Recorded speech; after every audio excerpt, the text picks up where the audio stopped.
Feels like while we were busy at New York Comic Con, there was something I was supposed to do. Feels like there was a movie that came out that I was really supposed to review. Something that was massively important and everyone was looking forward to. Downton Abbey. That was it. The Downton Abbey movie. How could I have forgotten that? Oh well, guess we'll have to wait till it comes out on Blu-ray. In the meantime, let's talk about Joker. Hey everyone! Hi. It's me, Aaron. And I'm Michelle. I want to do this review. Listen, okay, let's just unpack everything right now. This is a movie that everyone's been talking about. I would say next to Endgame, this is the most anticipated film of this year. This is a film that this year everyone was talking about the most. Mostly because it's a giant X factor, but also because, dear God, this thing has so much baggage behind it. This thing has so much baggage, and not just in terms of like expectations for the film. It's weird. It's almost like the film itself is adding the least to the actual dialogue around this film. Between like everybody saying, oh, this thing could end up causing mass shootings. Between the people out there saying like, oh, this is going to encourage like this group of people out there to act out. Or the people out there who are saying, oh, this movie is going to automatically be great because it's not like those stupid Marvel movies. This is that real dark greatness that we were waiting for. Or, I mean, hell, just between the people who made this film, 3 goddamn stories broke Twitter this week alone. Between like, the director Todd Phillips coming in here and just saying like, oh yeah, you can't be funny in today's modern world because of woke culture. Apparently this man has not watched The Good Place or BoJack Horseman. Or goddamn. Or like just go down the entire list. Or like, sorry to bother you, just go down like every single fucking amazing comedy of the past couple years. Like, oh, I'm sorry, guy who directed the last 2 Hangover films and Due Date. You want to come in here and say that you're a better comedian than fucking The Good Place? Fine, whatever, fine. Like, I'm not even gonna, like, I'm tapping myself down on that. I'm not going to, I can't honestly get myself that angry at it because I was like, yeah, you're wrong. You're just absolutely 100% wrong on that. Like, well, I'm trying to make myself seem angrier than I actually am at that just because, yeah, I know. No, you're just being an idiot. That's all there is to that. You're just stupid. But then, like, also Martin Scorsese comes out and says, yeah, the Marvel movies aren't actual movies. And it's like, that's a debate I'm not even going to get into on that one. Fuck it, just... So, what is your definition of a movie? Yeah, like, honestly, like... There's so many... Yeah, it's like, honestly, that's kind of one of the reasons why I didn't see this movie is just because there's just so much bullshit surrounding it. I do honestly believe, and I will actually get to talk about the film in a second. I will get to talk about the film in a second. But I do honestly believe that when it comes to analyzing any work of art, any piece of storytelling out there, you should analyze it in a way that does take into account the views of the person who made the film. I believe it is possible to separate the art from the artist, but you get a whole other level of appreciation for the art and a whole other level of understanding for the art when you combine the art and the artist in there. But I also believe that there are some things that you do kind of need to remove from your head when you go into a film. And a lot of those things were the things surrounding this, like just the things that other people were saying about this. Like, yeah, I'm fucking sick and tired of all the, you know, Batman versus Superman fans out there just being like, oh, the Marvel movies all suck, but this is genius. And when you see all those exact people just going, this is real superhero movies, this is what we want, I'm like, God, don't let my opinions play into this. Don't let my opinions play into this. Don't do that. Don't do that. Just, they had nothing to do with this film. This film isn't about them. Just judge the film. So, yes, there is a lot that I need to take out of my mind going into this film. It was very hard, but I think I managed to do it. And I will say, after all that build-up, it's all right. This film is okay. Yeah, that's kind of what I was... It's like, when you look around on Rotten Tomatoes, it's got like a 69 right now, which is, yeah, it's fine. That's pretty good. When you look at Metacritic, it's got 52, which, yeah, it's fine. It's like everybody's coming in like right in the middle. Except nobody's coming in right at the middle. Everybody is either, this is absolute cinematic genius, or this is the most overhyped, bloated piece of crap all year. Like, those are the 2 opinions that all critics have on this thing. And because of that, it eventually, like, evens out. And I'm like, man, it's just... everyone's gonna hate me because they're like, no, it's got some good stuff in there. Got some not good stuff in there, too. But it's okay. It's all right. It's all right. It's fine. It's my definition of cinema. It's fine. It's sure. But it's a frustrating film because here's the thing. I can absolutely look at this thing and see why people love this movie.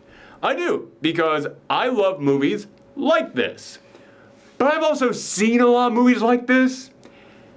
And when you watch this movie after watching many other films that are like this, you kind of watch this one and go, this was made by somebody who was a fan of those types of movies and just wanted to make one of those types of movies, but didn't really have anything of their own to put in there. That's kind of how I felt going into this, because there's so many moments throughout this film in which I just went, I know movies like this, and now we're getting to this part of that movie. Yep, we are at that part of the movie. And now this thing's gonna happen. Yep, now this thing's happening. And now something along these lines is going to, yep, here comes that thing along those lines. Yep, okay. Here comes that moment where someone gives our main protagonist some bad news and it's going to zoom in on his face and the person talking is going to get drowned out, or we're just going to have white noise take over or some heavy music come in. Yep, that's that exact scene that I just described. It's happening right now. And none of it's done poorly. And if you haven't seen a bunch of other things that did stuff like this better, then I absolutely understand you coming in here and going, this is marvelous. This is a genius execution of that. But I couldn't help but compare this to other things that I've seen kind of like this. And part of it is the movie's own fault, because before the movie started playing, they showed a trailer for Uncut Gems, which is the new movie coming out from the people who made Good Time. You remember Good Time from a couple of years ago? That was one with Robert Pattinson, and he had the brother who got in jail and was like, oh yeah, that's right. Yeah, you really enjoyed that one, actually. I enjoyed it too, but I remember you actually gave it a higher score than me. Yeah, I think that one is one of the best interpretations of like just the really gritty, someone is being broken down over the course of events type of story that we've gotten in a while. And the trailer for their next film came on right before this, so I kind of couldn't help but watch this thing going, yeah, there are other movies that do this thing and just a little bit better. Honestly, it's kind of like when we went to see Scary Stories to Tell in the Dark and they showed the trailer for It Chapter 2. For It Chapter 2? It's like... Yeah, and we ended up coming back from Scary Stories to Tell in the Dark and just going, well, it's the not quite as good version of It. Yeah, that's kind of what this was, is I kept looking at this thing and just comparing it in my mind, going, yeah, I've seen this same thing, but done a little bit better. And it's not that it's done bad, just, you know, it's not really having that impact on me. It's kind of like when you have, like, the world's best sundae, and then you go to Baskin-Robbins. Like, yeah, this is all right ice cream. All right, this is fine. It's pretty good. But the movie even kind of, like, does that to itself every now and again, because this film, a lot of people have compared this to King of Comedy and Taxi Driver. And I love King of Comedy, and Taxi Driver is my top 5 favorite films of all time. I am a huge fan of those movies. And a lot of people just said, yeah, it's just those two films smashed together. And I kept thinking to myself, you're probably just saying that because Martin Scorsese was the producer on this. So since Martin Scorsese produced this thing, you're naturally taking two Martin Scorsese films and just smushing them together in your brain. But then I watched this and went, no, it's totally just King of Comedy smashed together with Taxi Driver. It's 100% those two things. But those two things can be smashed together and make a pretty good film. And that's what this is. It's a pretty good film. So what's the plot? The plot of this film, yeah, wow, we went a long ass way into that. Well, there's a lot to unpack. We had to get all that shit out of the way before we actually got to this. And I'm going to talk about some of those other things that people said, oh, it's going to be this thing.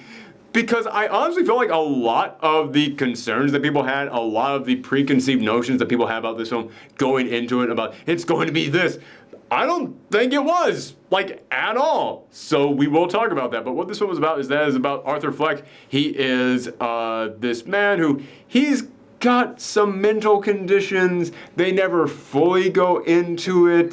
But they do mention, and this is going to be one of those things that, this is going to be one of the make or break things for audiences, and I feel like a lot of the people who love this film are going to absolutely approve this, and a lot of people who really dislike this film are going to really be against this thing.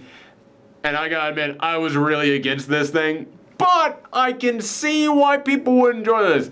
But one of his conditions is that he just burst out into spats of laughter and can't control himself. Like, whenever he gets into, like, a tense or awkward situation or gets uncomfortable, his body just processes that as uncontrollable laughter, and he can't stop himself. And I looked at that and went, okay, I see why that is kind of a statement about his character and helps us get inside of his mind, but to me it also kind of feels lazy. Like you're just going, okay, well we have to create the Joker. Well, if the Joker just can't help but laugh.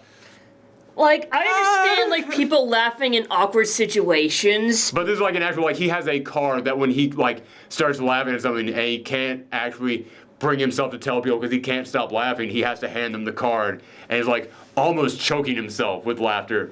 And again, I can get people looking at that and saying, oh, well, this lets you know, like, inside of his head, like, how he has to live. I understand that. But also, I kind of feel like it was just a lazy way of going, well, he's got to be the Joker, so this is a thing that would help along with that. And that's a big problem that I have throughout this film, and I'll get back to the plot in a second. But we're gonna I'm wondering if that's like an actual like condition, like I'm sure that is. I'm sure, because it's not like actually like diagnosed, like it doesn't actually have a name, at least they don't give it in here, but they do say that it can often be caused by head trauma. And you see in a flashback early on in this thing, he's giving himself some head trauma. So, yeah, it is clear, like, listen, if you damage your brain in a specific way, your body can end up doing anything. So, yeah, I'm sure that is, like, an actual thing. But, as I said, to me, it just kind of felt like a lazy way of going, well, he's got to be the Joker, so we're just gonna do this. And that's honestly, like, my biggest problem with this film, because there's a lot of things I really enjoyed, especially at the end of this film. Most people are saying the last half hour of this film is golden, and yeah, man, the last half hour of this film, I was like, kind of like, I don't know. The last half hour mostly won me back, mostly went, you know what, yeah, all right, I'm walking out of this pretty good movie. But, even during that last half hour, even throughout, and especially throughout the rest of the film, a huge problem I had with this thing was that this is not a Joker story that they really tried to cram the Joker into, and I say that because the director said that. The director said the way he was able to get Joaquin Phoenix to sign on to play the Joker is he told Joaquin Phoenix, this is our chance to tell a real story and hide it by making it some comic book bullshit. Like, that's almost his exact quote. oh wow. Yeah, like I keep saying this about Warner Brothers. You gotta stop hiring directors who really don't want to make your movies. Like, stop hiring people who hate your own characters, which they've mostly fixed that, I gotta say. They're on the upswing now. So, but I looked at this and just went, yeah, it's really obvious that this was a story that you had for a thing, and then you had to kind of cram the Joker into this thing. And there's many times in here in which I'm like, oh, I'm invested and I really want to see where this is going. Stop cutting away to fucking Batman. Get back to this thing. There's many times in here in which they do have to come in and be like, it's the Joker, everybody. It's the Joker. I'm like, I fucking know that. It's on the title card. Just tell me this guy's story. I don't give a shit about the Joker. This is interesting. The thing you're doing here. Now, all right, now we gotta have the explanation for the green hair. Okay, all right. So now we'll get into that thing. And, oh, hey, the Waynes are involved in this thing? Oh, good. Okay. We're getting into the Waynes now. Like, I know a lot of people out there, you know that I'm a big comic fan, that I've come in here before and been like, oh, well, this doesn't really match up with the comics, and blah, blah, blah, blah, blah, blah, blah. So you might be thinking that any problems I have with this thing is because it's like, oh, well, you just wanted your comic book movie to be silly, fun. You didn't want it to be something serious like this. Like, no, it's not that at all. The serious shit in here is what I like. I kind of hate when they keep turning around to try and make this a comic book movie, because I think that's the worst part of this whole thing. Sorry that I just spat on the camera. Yeah, there's many times in this film where I'm getting invested, and then they just stop to just go, but Gotham and Arkham and all these, yeah, I know about that stuff, yeah, blah, blah, blah, blah, blah, blah, blah. Get back to the really interesting thing that you created that's original, that's your own thing right here. So that's kind of a problem that I have with this thing. But yeah, what it is, it's following Arthur Fleck, and he is this guy. He has got a lot of medical conditions, and he is the only person staying at home, taking care of his mother, and he idolizes this late night talk show comedian because this is totally just the king of comedy. It's not entirely that. It's actually more Taxi Driver than King of Comedy, which again is a little bit of a problem of mine because this thing opens up with him idolizing this late night talk show host. And he has this daydream sequence while watching it where he's in the audience and he laughs really hard at a joke. And then the late night talk show host, played by Robert De Niro, by the way, which they say was definitely them trying to pay homage to King of Comedy, which it has to have been. Like, you don't just fall backwards on getting the guy who was the star of King of Comedy to play the Jerry Lewis role from King of Comedy with a new person playing the Robert De Niro role from King of Comedy. Whatever going on. This makes no sense to anybody who hasn't seen King of Comedy. But yeah, he's in the audience, he laughs really hard, and he goes, hey, can we put a spotlight on that person? What's your name? Oh, my name is Arthur Fleck, and my mom said that I was brought into this world to cause joy to everyone out there, which, again, it's one of those things that I look at and just go, if this was not a Joker movie, you know that line would be a better line. You know that line would not just be a, hold on, let's just line that nail up and start hammering into the audience. There's a lot of moments in this film where it's like, no, comedy is what's important. Oh, I always wanted to be a comedian. I always wanted to be this thing. And I'm here to spread joy in this dark, dark world, which that's like an actual line that they say in here. And I just keep thinking, if this wasn't a Joker movie, you would have had a better line there for that, and this scene would be way better. Yeah, that's kind of my problem with this entire thing. It's just, this shouldn't have been a Joker movie, and I'm not saying that for any, like, oh, you don't want the Joker to have a movie. No, it's not for any reason like that. It's because every time that they stop to turn this into a Joker movie, it gets worse. The original stuff they created in here is actually pretty damn good. But yeah, they have this whole dream sequence, and honestly, at that moment, I kind of started to wince a little bit at this movie, because I was alright with this film. This is like maybe 10 minutes into it, so we haven't been with this for long. But I was sitting here going, it seems okay. This seems alright. Like, I'm getting into this. And then it gets to that dream sequence, and that's something that they did in King of Comedy all the time, where Robert De Niro, who was this struggling comedian who really wanted to be on Jerry Lewis's late night talk show, who was trying his hardest to make a connection with Jerry Lewis, they would have dream sequences in there every now and again where they were getting along, but they would always have it start so subtly that you would be like, is this actually whoa, okay. And then like something would happen that would make you go, oh, this isn't real. Like the very first time that they do that in that film, it's masterful. It is great. That moment when you realize, oh, this ain't actually happening. Oh, this guy's crazy. When it happens here, 5 seconds into this thing is like dream sequence. And I did have that moment where I looked at this and went, oh, this is entirely just King of Comedy, but without like the skill or tact or subtlety to it. But no, that's the only time they do the dream sequence. Kind of. Which, I'll get into that in the spoiler section. So after that, it did start to become a little bit more its own thing. It was leaning pretty heavily into the taxi driver vibes, but I did kind of enjoy the slow build-up to watching Arthur Fleck slowly just starting to crumble. Like his life gets more stressful, more stuff gets added onto him. But again, as I said, I've seen a lot of films like that. And this one, it's just an okay version of those. It's definitely not the worst version of any of those films I've seen. Not the best version. It's just an okay version of that. And like I said, these are the type of films that connect with people. They've connected with me. Like I said, Taxi Driver's in my top 5 favorite movies of all time. And I feel like if you have not seen as many of those as I have, then this one actually will have a huge impact on you. But there are just so many moments throughout this where I couldn't help but look at and just go, yeah, that's kind of lazy, that moment right there. Like, there's a moment after he gets fired from his job. And, okay, that was maybe a tiny bit of a spoiler. What was his job? His job is that he is a clown for hire. He dresses up like, there's a moment where he dresses up to go and amuse kids at a hospital. Or he's just staying outside with a sign for going out a business thing, like just spinning around, just as a big clown. But I guess I already spoiled that he gets fired from the job at some point. Sorry, everyone. But there's a moment after he gets fired where he is leaving the place, and there's a sign at the exit that says, don't forget to smile. He takes a Sharpie out, crosses out forget to, so it just says, don't smile. And I just looked at that and went, wow. Wow. There are some subtle things in this film, and there are some subtle things that I think are done pretty damn well in here. But there's other moments in here where, like, it's the old expression that I love to use. It's almost like the scene and the point of the scene is sitting right next to you in the movie. And it just goes, here's my scene coming up. Here's my scene. Here's my scene. Look, are you looking at the scene? Here's my scene. Excuse me, everyone. My scene's coming up. Excuse me. Pardon me, everybody. Big scene coming through. Hold on. Wait, can't get out that way. Excuse me, everyone. Yeah, there are moments like that. But there's never a huge moment like that, except with the comic book stuff. Actually, no, I take it back. There is indeed one moment in here where it's like, okay, this is like what the point of the movie is. And it is so ham-fisted. There was a group of like 5 guys sitting behind me in the theater, and when it got to this moment, they burst out laughing. And it is not a funny scene at all. But I know that laughter because we do the Gauntlet of Garbage every single year where we watch back to back to back the worst films of the year.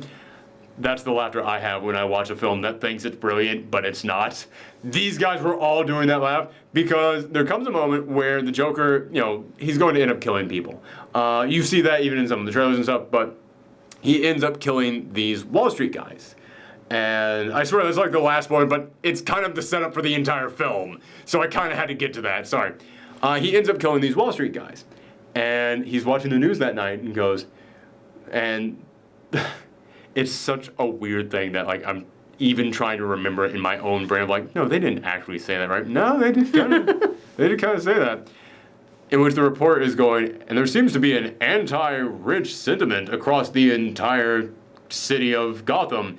Here to talk about that is Thomas Wayne. Now, it seems like a lot of citizens across Gotham are siding with this mysterious clown vigilante who killed these Wall Street people. And Thomas Wayne is in there, and he's talking, Bruce Wayne's dad, and he's talking about how, okay, well, sorry, I'm trying to remember exactly how he phrased it, but he's talking about this, and he's saying, like, what this person did, he's not a hero in any way. And to me, to all the people that look up to him, you're all a bunch of clowns. Oh my God. You thought that was a great scene, didn't you? You really thought that scene was great. Okay, yeah. And then you keep seeing like newspaper reports all over the city. Like anytime that you see a newspaper, it's all about the mystery clown vigilante. And then there's one newspaper that just says eat and just says kill the rich. Like in huge letters at the top. And I just looked at that and went, I'm sure at one point that was like in the writer's room you guys probably thought that was smart, but wow, like even the New York Post wouldn't put something that like just blunt in their title. Which there is a subtitle underneath that that's like, kill the rich. Is this what Gotham now stands for? Like something like that, but it's like, that's it. And kill the rich in giant letters up there. Yeah, it's kind of just lazy how they're trying to get that point across. But here's another problem that I have with this film. This film feels at times like it doesn't know what point it wants to get across. And I don't mean like it's swerving all over the place, but it is kind of like just going like just constantly going like over here, but maybe we're over here. Maybe I'm saying this thing, but maybe I'm actually saying this thing. Maybe I'm over here doing this thing. Because I saw, before we started recording this, The Hollywood Reporter tweeted out an article in which they said, with comics' greatest villain now being cast as a hero, will audiences ever be able to buy in the transformative power of good again? And which is one of the dumbest fucking headlines I've read all year. I like retweeted that thing and just said, Hollywood Reporter, are you okay? And I looked at the replies to that post, and every single reply was, he's not the hero of the movie. And we should probably get into that now, because as a lot of people were concerned going into this, it's, oh my God, if they make a movie where the Joker is the good guy and the Joker is sympathetic, there's gonna be a lot of like nut jobs out there trying to repeat what he's doing.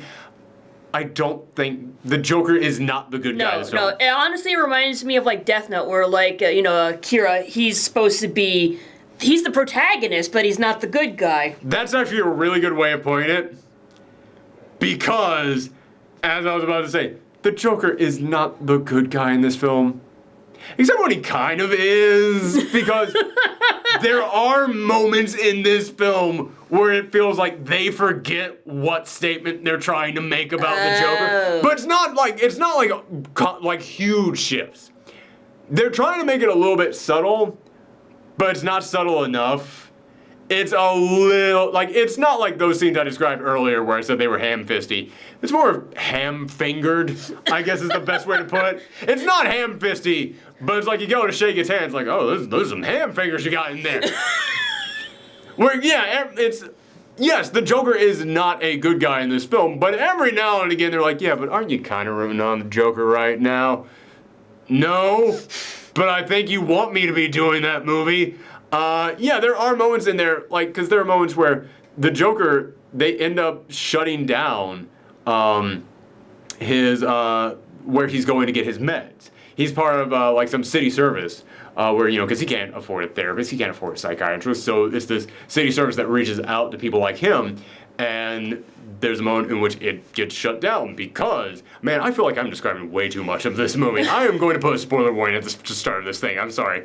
I'm still saving the big spoiler stuff for later on, but... These are like mini spoilers. These are little mini things. I haven't gotten to any of the big stuff in here yet, but these are the mini things that's like, well, if you're going to talk about the points that this movie's making, you kind of do have to bring this stuff up. But yeah, it shows like, well, he's not going to be able to get his medication anymore after this. And it is because, well, yeah, the rich people didn't want you to have your medication. Yeah, in moments like that, you are supposed to look at this and kind of be like, yeah, it really sucks what we do to those people out there who need medication and can't afford it. There definitely is like a class structure here where the people at the top never have to worry about this stuff, and it can create problems when people out there are not getting the medicine that they need. It's definitely trying to make a statement like that. But then at the end of this thing, again, not spoiling, I'm going to be very careful about the spoiler, but at the end of this thing, there are moments where it's like, oh, those poor rich people. Oh. Oh no! Can you believe the horrible things that the Joker has done? It's like, wasn't I supposed to kind of like, weren't they the bad? Weren't you trying to like frame them as like the bad guys earlier on? And I'm not saying that you were framing the Joker as the good guy in here, but you were at least framing like everybody was terrible at one point, and now you're kind of framing that only one person is terrible at this point. It is a movie where, again, I don't believe that it cast the Joker as a hero at any point in this thing. But the movie does kind of forget how it wants to cast him at times. It is kind of like, well, he's this sympathetic anti-hero at some times. Well, maybe not even that. I don't even think that they make him an anti-hero at points. But they do make him like, oh, the sympathetic character that you can relate to and you can see clear metaphors for him in society. And it should really make you think about that stuff. But also, fuck that guy. Yeah, it feels like it goes kind of back and forth between those moments in here a little bit. So yeah, anybody out there saying like, "Oh, this movie wanted the Joker to be a hero and the hero in here," I don't think that. No. But I can definitely see moments in here where, but I can definitely see reads of this where like he's not the villain. I can see people reading it like that. I'm not saying that's how I feel, but I can definitely see people interpreting the film like that. But I can also see people interpreting the film as, no, he's definitely a cold-blooded villain here. And don't get me wrong, it is great when a movie can make audiences interpret things differently. But typically when people interpret things differently, it's because the film presented a message and different people take away different things from those messages. This feels like this film presented multiple messages in here. And they're messages that I just couldn't quite decide on. And again, it's not like it's going here to here to here to here to here. It's more just like, right in there. It's constantly in that gray area, but it's uncomfortable in the gray area. It feels like it wants to be either black or white. And just kind of like constantly just pacing back and forth between like, all right, well maybe no, I'm gonna be over here. No, I'm gonna be over here. No, I'm gonna be, all right.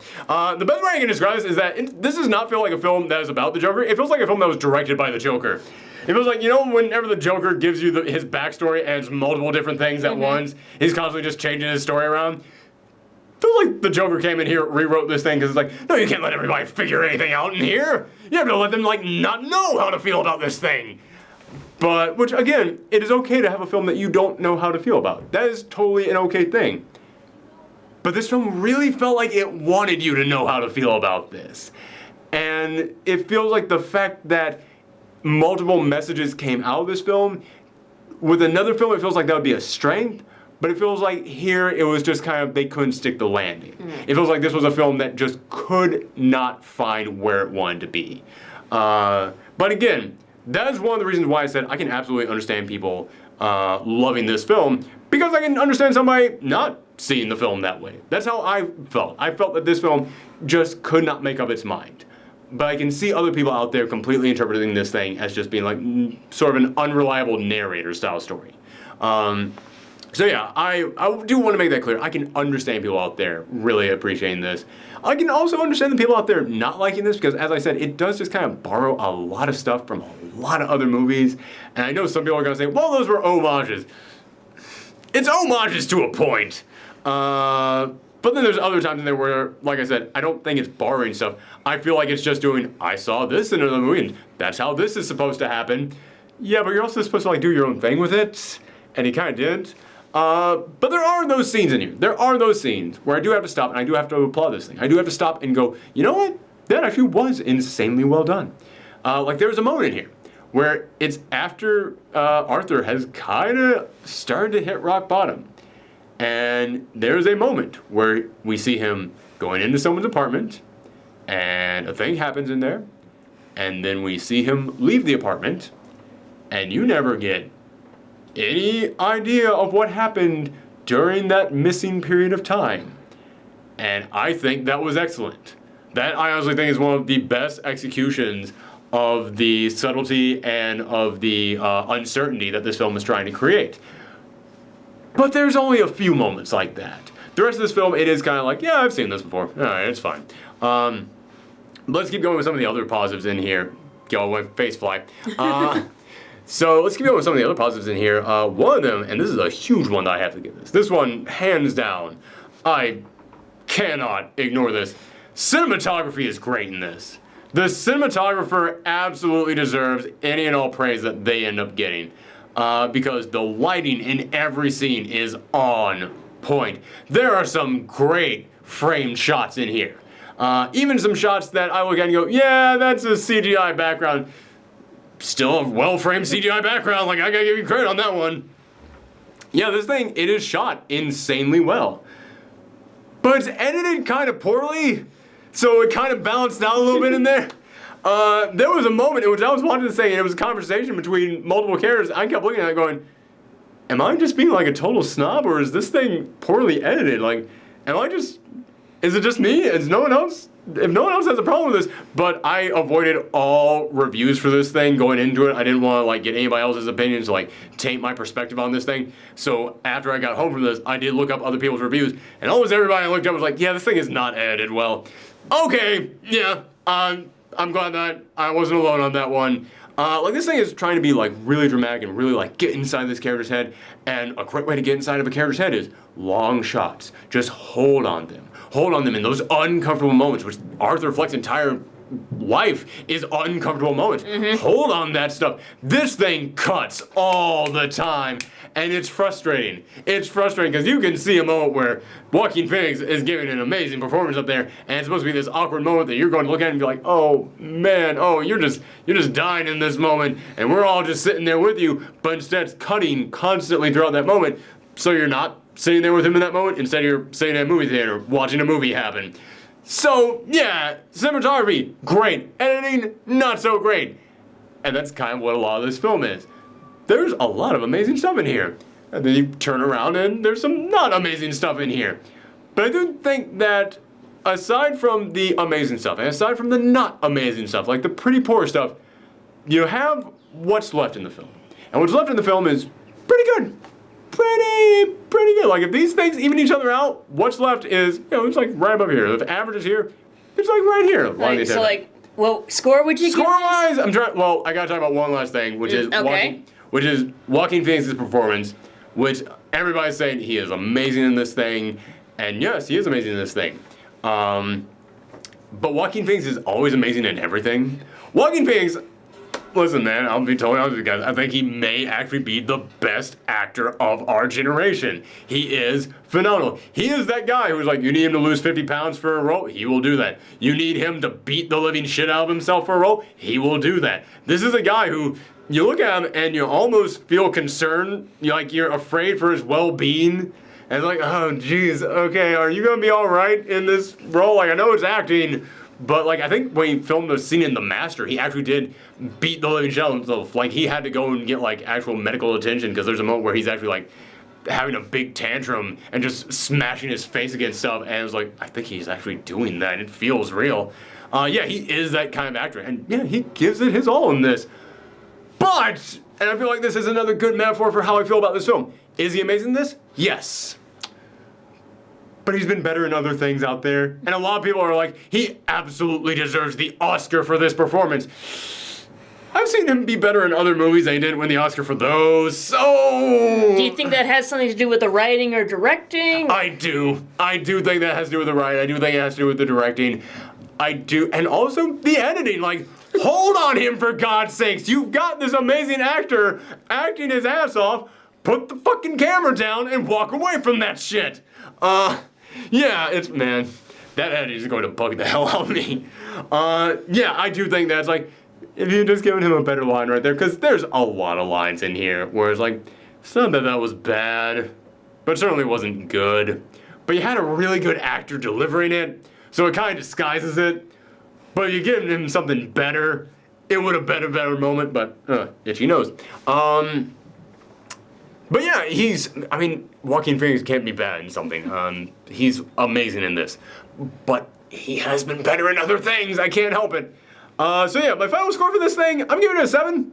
I am giving this a 7. I was going around a 6 throughout most of this film because I was like, yeah, it's like, I was going mostly between a 7 and a 6, honestly.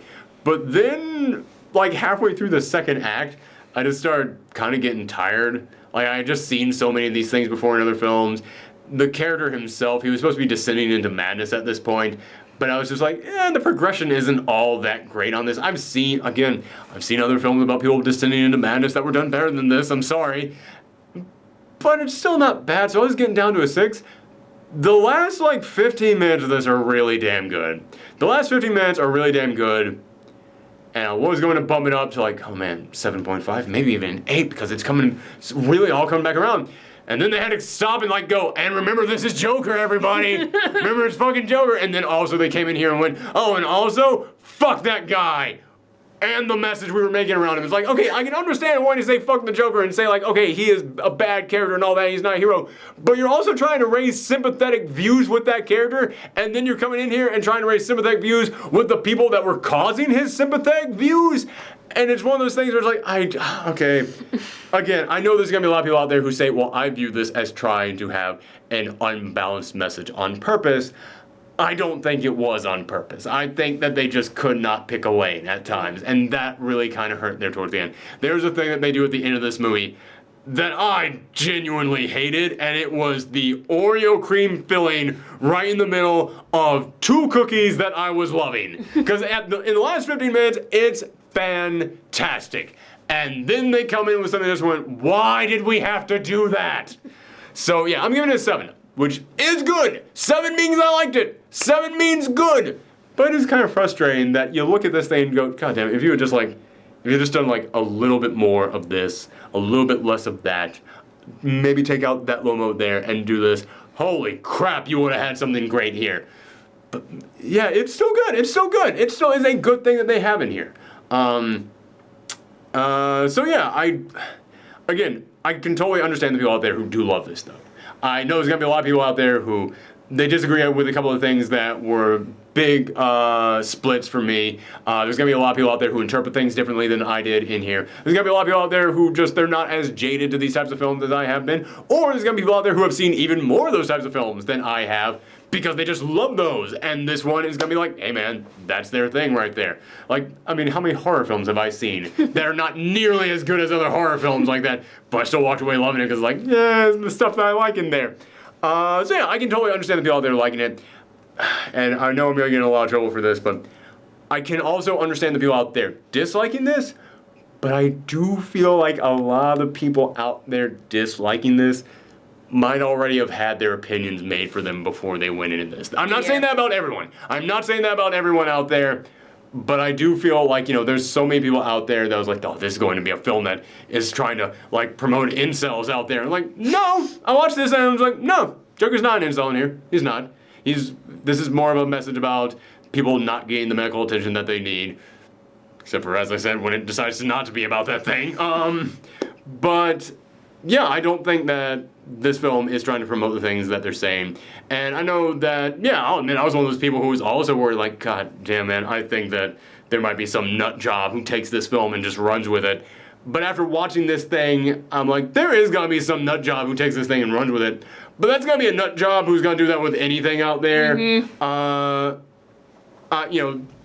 I don't think this is going to create any more nut jobs. I mean, I understand the fear that people had, because when you hear there's going to be a movie that casts the Joker in a sympathetic light and makes the Joker the hero of the film, and you think about the audience out there that wants that thing, and then you think about crazy people, there's going to be a little bit of crossover in those two different circles.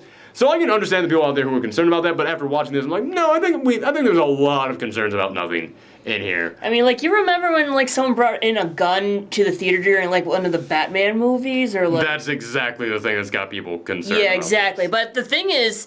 I mean, the families of the survivors of that film, or even of the non-survivors of that film, they actually wrote a letter to Warner Brothers and said, please do not release this because we're afraid that this same thing will happen. So I understand the fear that was going into this. I'm not pointing at those people who were afraid going into this thing and saying, like, listen, you guys, you had nothing to be concerned about. No, you had things to be concerned about. Yeah, very good reason, but after watching this film, I'm like, no, you know what? I don't think this film is doing that. I don't think that. But, like, here's the thing, is, like, it's a Batman movie, and yet people still came in with guns, even though Batman is the hero you're supposed to support and everything. I see what you're saying, yeah. So it's like... There's going to always be those crazy people that out there who they just... It's a very weird conversation, and I don't really want to honestly get into it, but I will just say this. There's always going to be those people out there who completely misinterpret something, who always take something and just use that to back up whatever crazed ideas they have, whatever violent tendencies they have. There are always going to be those people out there who look for an excuse to just be a sociopath.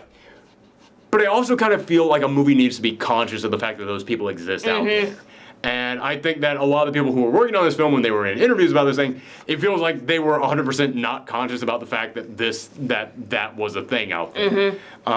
So I can understand the people being offended by that. But the film itself, Peach wants to get down. Just let her down. All right. She's just being very squirmy. That's because she wants attention. We've been talking about this movie forever. I don't care about Joker.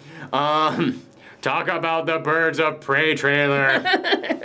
Yeah, it's a pretty good Harley Quinn movie looking. But yeah, I think that the people who made this film, they need to be conscious of the fact that those people exist out there, and be conscious of the fact that a film that you're making, even if the film that you're making is not in any way kind of promoting that message, there are people out there who are going to take that message, and you maybe need to get out there in front of the camera and say, hey, don't fucking do that. Okay, so after that conversation, who wants to get into spoiler talk?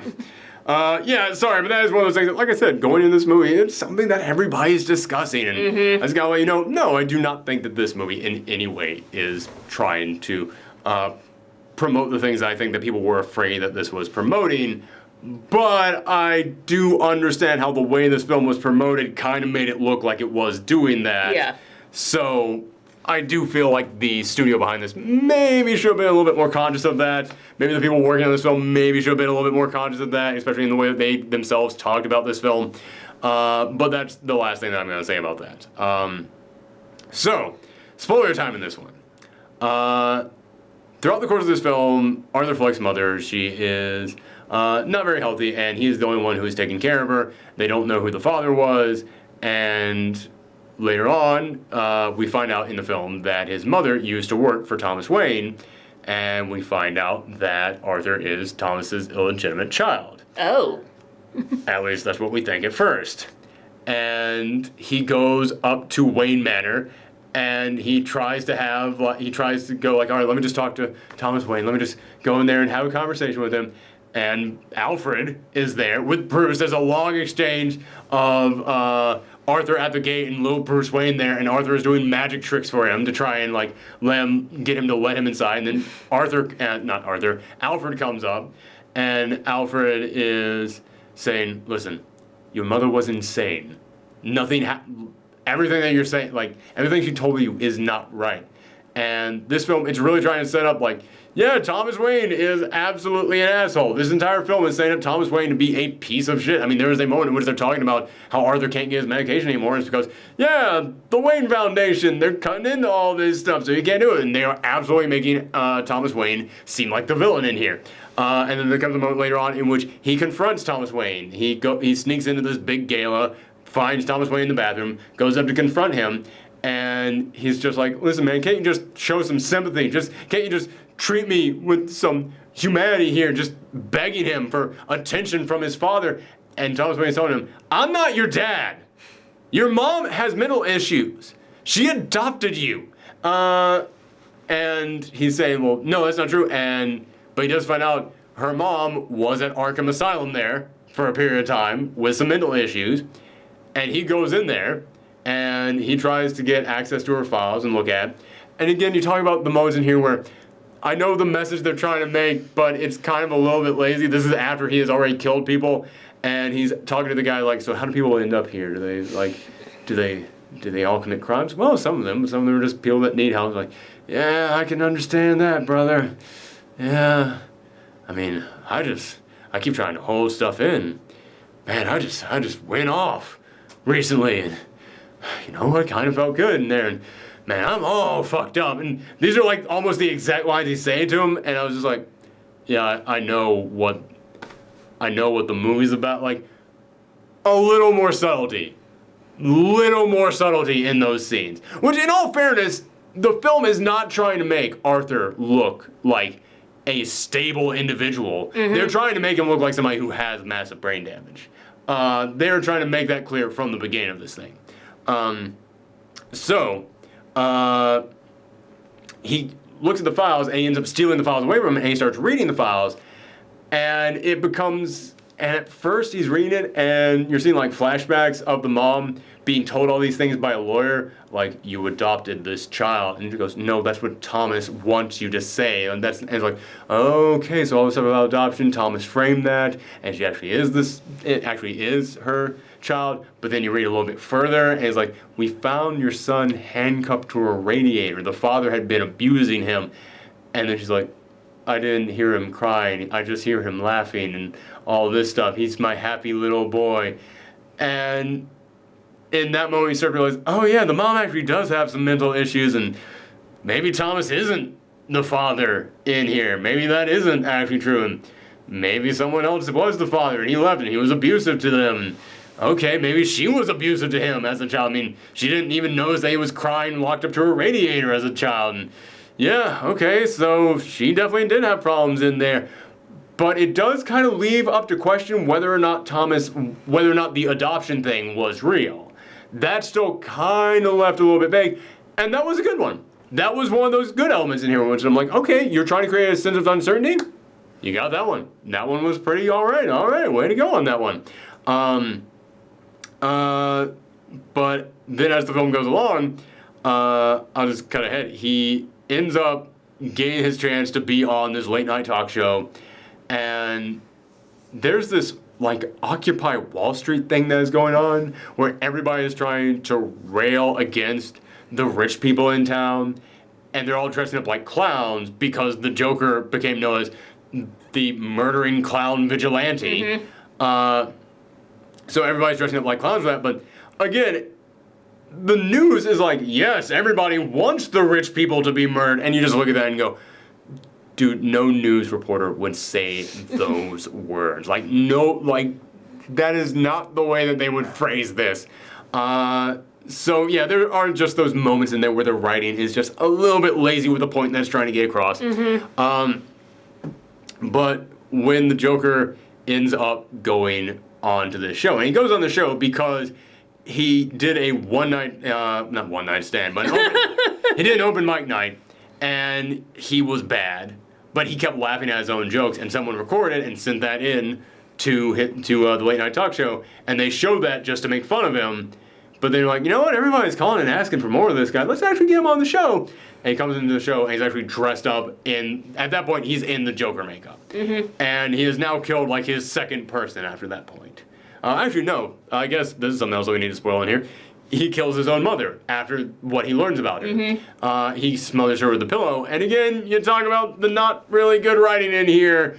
When he goes in to grab the pillow, he goes, I always thought my life was a tragedy, but now I see it was a comedy. They even put that in the trailer. Like. That is a huge eye roll. That is a huge eye roll. I know, it's one of those lines that, like, you know someone's gonna put that on a t-shirt and be like, this is deep, man. Not really. I mean, kind of. But there's better, deeper lines out there that mean the same thing. Yeah. It's one of those lines out there like that. It's one of those, look how smart I am lines, is how it is. So he does that. Then he ends up killing one of the other clowns I used to work with. And that is when this movie started to actually get really good to me. That's when we get into that final 15 minutes. I'm just like, ooh, okay. Where's this going now? Like, that's when I actually started paying attention to this thing. Although I will say, they have one of the fakest blood splatters I've ever seen in a movie, but that doesn't affect the movie at all. It just kind of like cracked me up a little bit. So he goes on this show, and he's like then admits, I'm the person who killed those people on the subway. And Robert De Niro, he starts just talking to him. And he doesn't treat it as like a joke or anything. After he learns that he's serious, he actually almost feels like he's trying to talk him down. Like, let me just stall you until the cops get here. Like that kind of thing. And it's a genuinely tense scene. I really liked it. And then he takes out his gun, kills Robert De Niro. And I gotta give you some credit on this one to the sound design as well, because that gunshot is effective in here. Like, it is like thunder in this movie. Sound design is pretty good in this movie, but I gotta say, again, like, one thing up here, one thing down here. Soundtrack's pretty bad. Soundtrack is like pretty much just the most typical songs that you would expect to be in this movie. It's like, smile and the whole world smiles with you. And then they put them at moments in which I'm like, really? You want that? This moment in here? Okay, sure, fine. Like, one of the weirdest ones in here is that, you know, the da da da da, hey, da da da da da. That's the song that plays when he finally puts on the Joker, like, makeup, and he goes outside and he's, like, dancing outside on the stairwell that you saw in the trailer. That's the music they're playing during that scene. It's like, really? I mean, if you're gonna put that Smile song in anywhere, this seems like the more appropriate time. Instead, I kind of want to go to a college sports game. I don't, kind of makes me want to watch football right now, like not watch the Joker. This is a weird song choice for this. Yeah, the songs in here, they're pretty much just the most body number songs you would expect to be in a Joker movie, and they're at kind of weird moments in here, so. But again, sound design, pretty good. And the original score, it is kind of the standard, typical, just slow, sad violin song, but it's pretty good. I mean, it's typical, it's what you'd expect from this, but it's pretty good, typical what you'd expect from this kind of stuff, so it's effective when they put it in there. So yeah, it's very weird how many things in this film are like up here and then down here. But after that, after he murders this talk show host, the city goes nuts, and all the protesters who have had the clown mask on, they're going crazy. They're just going all across town, just destroying property. And let me just say, this is a problem that I realized after I had seen the film, because there was something in here that I was like, I can't quite connect to what they're doing in here, and I can't figure out why. And then I eventually realized it, and I wish I had mentioned this before we got to the spoiler part in here, but one of my problems with this film is that the Joker is really our only person that we're meant to kind of connect with in this film. Well, not really connect with, but sympathize with, see the world through their eyes. I guess that he's our avatar. He's the person that we're following in this. But you see, like, everybody, they're out to get the Waynes. They're out to get the rich people. They're all against the rich people. And you see stuff in the city. Like, you see stories about how the garbage has been piling up because everyone's on strike. There's a moment in which they say that super rats are now moving into the city, which, again, just, you're trying to be this really serious thing, and then you have a line like super rats. Should have went with ROUSs. Yeah. It's just one of those things that's like, man, you're like right there at being really good, and then you just say like one stupid thing. This movie is that date that's really pretty, but then they just say that one dumb thing. It's like, oh, I don't want a second date now. Oh man, where was I? Yeah, so, and then also like you find out like he's getting his medication cut, so yes, there is a message and we do see things being affected by the upper class in here that's affecting everyone out there in the city, but we needed another person to follow, aside from the Joker, to be that person that makes the audience go, oh man, look at how bad that person's got over there. Because we know that the Joker's got bad, but we also know the Joker's fucking insane. And we know he's murdering people. And at the end of this film, it feels like I'm not supposed to be on the Joker's side, but there's other moments in here where it does feel like I'm supposed to be on the Joker's side because of how crappy everything is and how bad things are for the Joker. So it feels like we needed that one other person out there to make us understand the plight of everyone in Gotham. So at the end, when everyone is going nuts, it doesn't feel like something that the Joker started. It feels like something that was always there, like just a powder keg. Yeah. And the Joker's the one that lit the match. We needed that other person in this film to follow. Like, I thought the other person would be his mom, but, like, then it turns out she's insane also, Yep. so... The person who it seemed like it should have been is his girlfriend. Because he gets this girlfriend in the movie. And there's weird stuff with the girlfriend in here. Like, she doesn't really have a lot of character to her, and they don't really give her a lot to do in this film other than just staying there with the Joker at times. And there's, like, a moment after he ends up murdering the first people, the Wall Street people, he goes right over to her apartment and starts making out with her. This is another huge spoiler for this thing, and this was that moment that I was mentioning earlier that is legitimately good. He walks into her apartment one night after he has found this thing out about his mom, and he just walks over there and he walks through the rain, which again, very stereotypical thing, but it's a stereotype because it works. He walks through the rain, he goes into her apartment, walks in, just sits down, and then she comes walking and goes, "Ah, who are you?" "What? You're Arthur from down the hall, right? Are you okay? Do you need me to call your mom? Why are you in here?" And that's when you realize, oh, that was all in his head. She hasn't been here this entire, like, he just had a crush on her, and she hasn't actually been here. But then he goes that one extra step and actually shows you all the interactions that they had throughout the film, and then it shows that she wasn't actually there. And again, it's one of those things where it's like, dude, trust your audience on this, just be a little bit more subtle on this thing. You didn't need to show us that, but still, it's good. It's a nice little thing that they did in there. And then he just slowly raises his head up and just says, "I've had a bad day." And then you see him walk out of her apartment. Like, then it cuts to the hall, and you see him walking out and closing the door behind him, and walks away. You never see her after that. And it's one of those things that's like, what the fuck just happened in that apartment? And I think that was, like, a great moment. Like I said, there are some great moments in this film. But we get to the end, but that's the reason why she's not that character that lets us know how bad everything else is in the city. But you needed that. You need that other character in here to let us get that feeling of, it's not just... we have another character in here that we as the audience can connect to get that feeling of the stress that everyone in the city is in. So then when the Joker goes and starts all this, you understand. And then maybe also when all this stuff is going down, you can maybe cut to that person, then we see that either they've gone nuts too, or maybe they're horrified by what's going on. You just needed something like that. But I do have a feeling about why they didn't do that, but I'll get to that in just a second. But you see all this going nuts, Joker's in a cop car, the cop car gets slammed into, and then, like, all these people in clown masks pull him out like he's Jesus. Which is not quite like that. It's not like in fucking Man of Steel, where Superman is standing right here, and Jesus, stained glass Jesus is there. It's not like in Batman vs. Superman, where it's like, "I must touch you, Superman." It's not like that. It's not that in your face, but it's clear that's kind of what they were supposed to be going with. But it's a little bit more subtle than what we've been getting in terms of, like, the Jesus symmetry when it comes to superhero films. Symmetry? No, symbolism. Sorry, I've been talking a lot, and we got 2 other reviews to do after this. And then comes that, and he's standing up there with everyone playing like, yes, yes. But then it cuts to a movie theater. Do you know where this is going? Oh. Yep. And then you see Thomas Wayne and Martha Wayne and little Bruce Wayne running out, and they see, like, everyone's going nuts, and they run into an alleyway. And then you see a guy in a clown mask over there, just standing on the corner, and he looks, sees Thomas Wayne going that way, starts following in that direction. I was like, cut it there!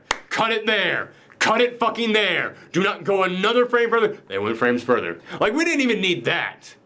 But they did that. I was like, okay, I get what you're doing. Okay, that's I didn't need that, but it's fine. They went the entire rest of the way, had him walk down, and they go, "Thomas Wayne, it's time you got what you deserve." Blam! Grab the pearls, rip them off, blam! And I went, oh, for fuck's sake, man. Really? And you see Thomas and Martha Wayne, they're cowering, just, no, like grabbing Bruce, no! And it was in that moment that I was like, well, clearly that guy's the villain. Clearly that guy is going in there and murdering Batman's parents. And they, in that moment, throughout this entire film, they've been assholes. Thomas Wayne has been a complete and utter asshole throughout this entire film. Even when you're like, yeah, I don't think that, I think maybe he wasn't the dad in here. Maybe he was right about the mom being insane and all this stuff. he's still being a complete asshole about all this stuff. So you're never on his side in any of this. But then at the end, you're seeing them cowering, like, no. And it does kind of make you look at this and go, so am I supposed to be on their side in this moment? Because you haven't made me like them throughout this entire film. The only reason why I'm liking them at this moment is because they're Batman's parents. And it feels lazy. It feels lazy to come in here at the end and go, well, now you're supposed to care about them. You know, because it's that character you know from other movies. Not this movie, but other movies. Yeah, no, man. If you're going to come in here and go, well, this is a completely different interpretation of this and everyone is being framed in a different light, don't then rely on the old light from other films at the very end of this thing to make me feel a way about characters. That's always been kind of a problem I have about when it's like, well, this isn't your daddy's insert character here. It's like, all right, that's fine. But if you come in at the end of this and go, oh, yes, man, it's very important because this is your daddy's, this character. And it's like, no, it wasn't. It wasn't throughout the rest of this film. You've established something new in here. I'm not going to care about that. And then, like, there's another moment in here later on in which, like, the Joker is, like, having a conversation in Arkham, and then it just cuts to Batman. It cuts to little Bruce Wayne standing there in the alleyway. His two dead parents there, which, hey, man, it's one of the best frame shots we've ever gotten of that story. We've seen 1,000 fucking times now. Again, cinematography, really good in this movie. But again, it's just kind of like, this would have been so much better. This would have been so much goddamn better if we didn't have that in here. We don't need that. That's not what this movie is about. And I keep thinking, if you just took out all the stuff about Bruce Wayne, if you just had be like, random rich guy is this random guy's father, take out all the stuff about like him wanting to be a stand-up comedian, then you don't have to have this be just a ripoff of King of Comedy at times. You don't have to have in there the really crappy lines about like, I was here to bring light into a dark world. You wouldn't need those lines in here. You could just keep the stuff that works in here. Like, it feels like all the stuff that doesn't work in there is the stuff where they were like, well, we have to make this about the Joker in some way or another. Man, you had a really good movie in here, and it's the stuff when you have to stop and lean into the Joker stuff that I'm kind of like, well, no, I don't care, because I keep thinking about the end of this thing, about how this guy who was mentally ill caused the entire town to burn to the ground because it was a city that the rich had just corrupted so much. Man, that's a good story. And then at the end of this thing, seeing that guy there just in a burning city, just, that's a great fucking chilling shot to go out on. But we didn't go out on that, we went out on fucking Batman. Yeah, it's goddamn, man. It really feels like if this had just been its own original thing, then we would have been fine. And as I said, the director of this came out and said, yeah, this is just something that we had to cram a comic book into so that we could tell this story. And I keep thinking, Martin Scorsese produced this. No, you didn't. You did not need to do that to make $90 million on your opening weekend. Yes, you did need to do that.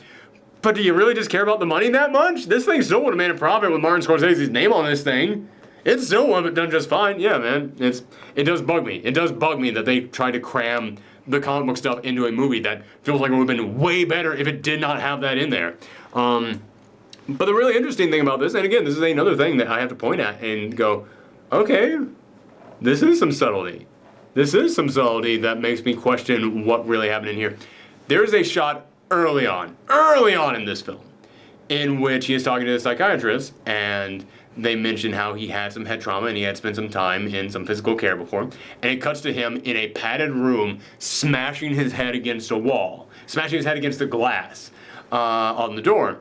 And at the end, he is in a padded room and he's talking to this therapist. And then you see him walking, the final shot is him walking out into the hall, and his feet are leaving blood trails everywhere. So clearly he murdered the person who he was talking to in that room. And it makes you go, we never once cut back to that white room throughout the entire rest of this film. It's just one thing at the very beginning of this film. It makes you go, did any of this actually happen? Or was this all just like his own weird twisted story that he came up with in his head? And you know what? I like that goes out on that. That's actually not bad. I kind of enjoy that. So there's a handful of scenes in here where they are subtle with stuff. And I think it works.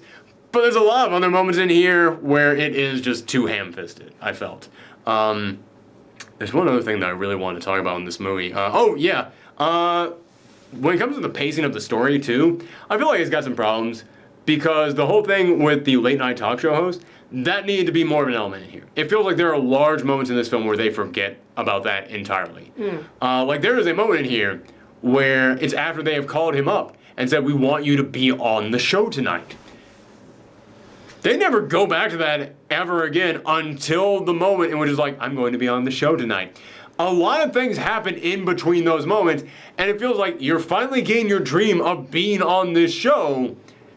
Doesn't it feel like you'd be like talking about that with other people? Yeah, it feels like that'd be something that you'd be bringing up more instead of they just kind of drop it. Yeah, so it feels like, and again, this is another one of those things that's like, yeah, you're just kind of turning this into the king of comedy right now. You're turning this into another person's thing right now. Take that out of here, make it something different to make it your own original thing, and then it could have been, you know, something that you could have worked into the story a little bit better. So yeah, again, man, this is maybe the longest review we have ever done. Which is shocking since I'm the only one who saw this thing. Like, we didn't even have like anything to discuss. It's pretty much just been me talking this whole time. But there was a lot to unpack in here. Like I said, I think this is a good film. But I don't think it's great. But I think that's frustrating because there are great things in here. But there are some bad things in here that keep it from being great. There are moments of sloppy execution. There are moments of perfect execution. It is a film where you really do have to sit down and dissect this thing. And I think this film will have a different impact on a lot of different people out there. But I feel like a lot of things that some people out there are going to point to as being great, I personally looked at and said, I don't think that was done on purpose, and I think it was kind of lazy. I think that there is a lot of stuff to discuss with this film, almost scene by scene in a way. But yeah, it's weird. I actually enjoyed talking about this film more than I enjoyed watching it. Because like I said, I was actually giving this thing like a 6 for a large chunk of this film because I was like, it's just fine. It's okay. It's not until that last like 15 minutes that I went, holy shit, this got good. So yeah, I like this film. I do like this film. Just want to make that clear for everybody out there. Now, everybody on both sides of the argument can come in here and tell me how wrong I am. No one's giving this thing a 7 out of 10. Everybody's giving this thing glowing high praise, or it's the worst thing of the year. But again, as I said, I think a lot of you out there kind of had their mind made up for them before they even saw this film. Not everybody. But I know a lot of critics out there. I follow a lot of critics out there. Some of those critics, I already know you were going to give this film what you gave it before you gave it that. So, which again, I hate that this is one of those films that you kind of have to talk about some of the stuff outside of the film with this. But, yeah. Yeah, all right. Anywho, I'm going to edit the crap out of this. Man, you want to talk about something that's poorly edited? This entire thing will be poorly edited, which means it ain't going up tonight. So anyway, thank you guys very much for tuning in. I will try to review Addams Family next week. I got surgery this Friday, so hopefully I'll be able to go and see a movie. Maybe. I like the I like the Addams Family. Me too. I might end up seeing it if you can't go. Yeah, I actually grew up on the Addams Family. Oh yeah, same here. Like the cartoon, the old TV show. Yeah. Oddly enough, my least favorite Addams Family thing is the movies, which is what most people of my age were introduced to with the Addams Family. But yeah, so I'm intrigued to see this because the trailer looked like garbage. Yeah, but then I saw like a different trailer, like a world, like it was like international. International, yes, and it looked a lot better. The international trailers are always better than the American trailers. Yes. Goddamn, film studios do not have any respect for the American movie going on.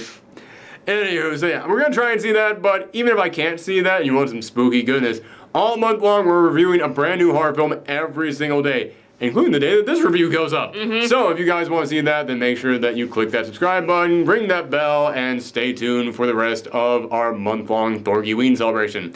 Thanks for tuning in, everyone. You can always follow us around the internet on Twitter and Twitch at Professor Thorgy, and I don't actually have to say Happy Halloween at the end of this video for once, so I'll just say bye, everybody. Bye.